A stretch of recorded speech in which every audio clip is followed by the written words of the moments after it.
ඊළඟ විනාඩි 5 ඇතුළත ඔයාගේ නමින් ඔයාටම කියලා Facebook account එකක් හදමු. මෙතනදී මම මේ වැඩේ කරන්න ලේසි වෙන සහ හැමෝටම පැහැදිලිව පේන්න ඕන නිසා මම ළඟ තියෙන desktop එක use කරනවා. හැබැයි මේකට ඔයාලා desktop එකක් තියෙන්න අත්‍යවශ්‍යම නැහැ. මේකට ඔයාලා ළඟ තියෙන phone එකක් එහෙම නැත්නම් ඔයාගේ lap එකක් වගේ tab එකක් වගේ iPad එකක් වගේ MacBook එකක් මේ ඕන device එකක් මේ වැඩේට use කරන්න පුළුවන්. මම මේක phone එකකින් කරත් ඔයා මේක computer එකකින් කරත් ඔයා මේක මොන device එකකින් කරත් මට කරන්න තියෙන මේ steps ටිකමයි. හරි මෙතනදී මම මේක desktop එක use කරන නිසා මම මගේ web browser එකකින් log වෙනවා. එහෙම නැත්නම් ඔයාට ඔයාගේ phone එකේ තියෙන Facebook application එක open කරගන්න පුළුවන්. open කරගත්තාට පස්සේ ඔයාලට මෙන්න මේ වගේ interface එකක් පෙන්නයි. ඔයාට එතන තියෙනවා පහලින් create new account කියලා. ඔයා මේක click කරන්න ඕන. click කරාට පස්සේ ඔයාලා මෙතන වගේ නම ඊට පස්සේ වගේ date of birth එක ඔයා female ද male ද කියන එක ඊට පස්සේ වගේ email address එකක් එහෙම නැත්නම් වගේ phone number එක ඊළඟට ඔයාලා ඔයාගේ Facebook account එකට අදාළ කරන password එක මෙතන enter කරන්න ඕනේ. හරි ඊට පස්සේ ඔයාට මෙන්න මෙතනින් sign up button එක තියෙනවා. ඔයා මේක click කරන්න ඕනේ. මේක click කරාට පස්සේ මෙතන process වෙන්න පටන් ගන්නවා.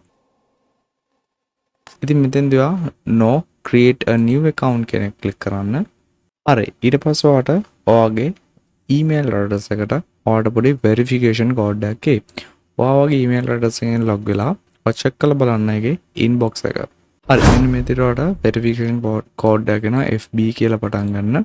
ඔයා මේක copy කරලා ඔයාගේ මෙන්න මෙතන තියෙන මේ box එකට paste කරන්න. මෙතනදී FB කියන කැල්ල අත්‍යවශ්‍ය නැහැ.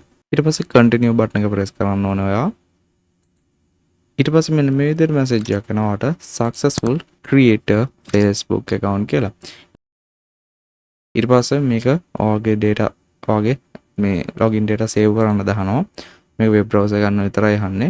අනිවාර්යෙන් save දෙන්න හැබැයි නැත්නම් ඔයාලට පස්සේ මේකට log වෙන්න බැරි වෙයි. ඔයා phone එකකින් log වෙනවා නම් එහෙම save කරන්න දෙපාද කියලා අහන්නේ නැහැ. automatically save වෙනවා. හරි ඔන්න දැන් ඔයාගේ Facebook account එක create වෙලා ඉවරයි. ඉතින් ඔයාලට පුළුවන් account එක ඇතුළට ගිහලා ඔයාට මෙන්න මෙතන edit profile වලට ගිහින් ඔයාගෙන තවත් විස්තර මෙතනට add කරන්න.